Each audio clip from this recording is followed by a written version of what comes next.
Pontius Pilate was reluctant. Kung tatandaan ninyo sa istorya, si Pontius Pilate ayaw niya sanang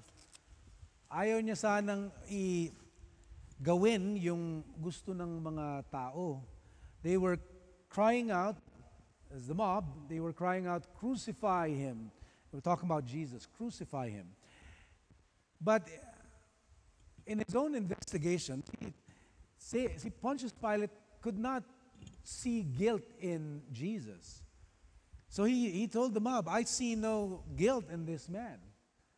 And they kept saying, "Crucify him, crucify him." And then he said, "Well, I'm innocent of this man's blood." And so the people, sinabi nila, "His blood be upon us and upon our children." Sagot namin yan. Yung kamatayan niya, kami ang sisisihin. Kami ang mananagot. Hindi lang kami, pati mga anak namin. Yung sentensya ni Jesus. Because they were thinking that they were fulfilling righteously the law of God. They believed Jesus committed a crime, which, they blow up blasphemy, so to speak. Tapos, ang kaparusahan, kamatayan. I remember this one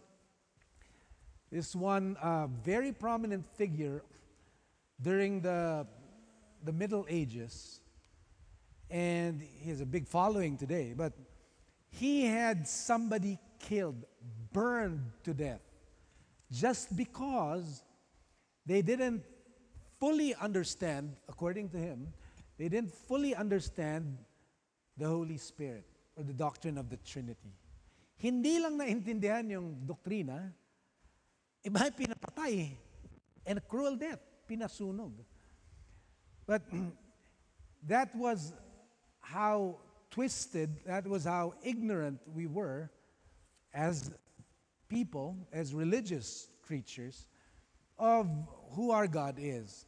Ang totoo niyan, ang mga pumatay kay Jesus, hindi ang Diyos Ama, kundi yung mga tao. Their hatred, their greed for power, and their lust, and their jealousy, yun ang pumatay kay Jesus. And we still are guilty of that today. But we have been proclaiming a wrong image of God, the Father. We say that it was God the Father who killed, that He is angry with man and that He needs justice to be served. And so, imbis na patayin ng tao, yung anak niya yung nag-volunteer. "Dad, ako na lang, pabayaan mo na sila, ako na lang yung patayin mo kasi justice has to be served," right? Merong nagawang kasalanan, merong dapat magbayad sa kasalanan. But the thing is that justice? Is that justice, katarungan ba yon na ang mga taong nagkasala hindi mapaparusahan? At yung taong hindi nagkasala, siya yung magbabayad ng kaparusahan. It's not justice, right? Where is justice for Jesus? He was guiltless. He didn't commit any sin, but He got the punishment. But because we got it wrong, we think that God demands justice by having someone pay for the crime that we committed. The thing also is, if someone paid for the price, then God really is not forgiving, right?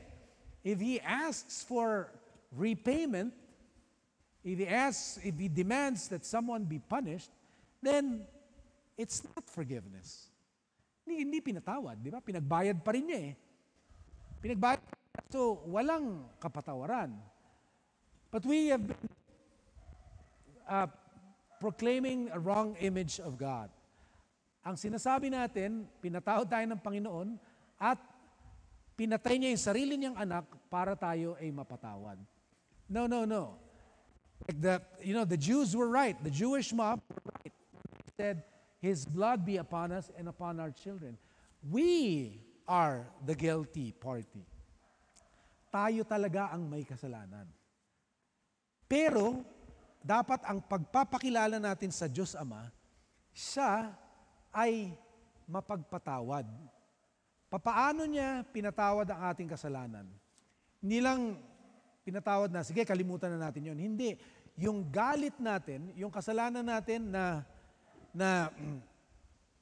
nakikita sa galit natin, sa inggit natin, sa katakawan natin sa kapangyarihan, yun ang nagpako kay Jesus sa krus. And what did He do? He absorbed all of it.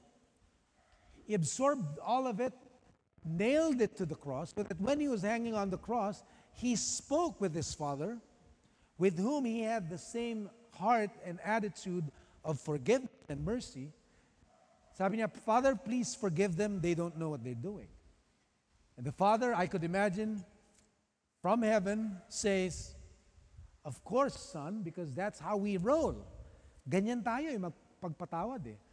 And so Jesus doesn't just sacrifice Himself on the cross, but He also makes us realize this is the ugliness of sin.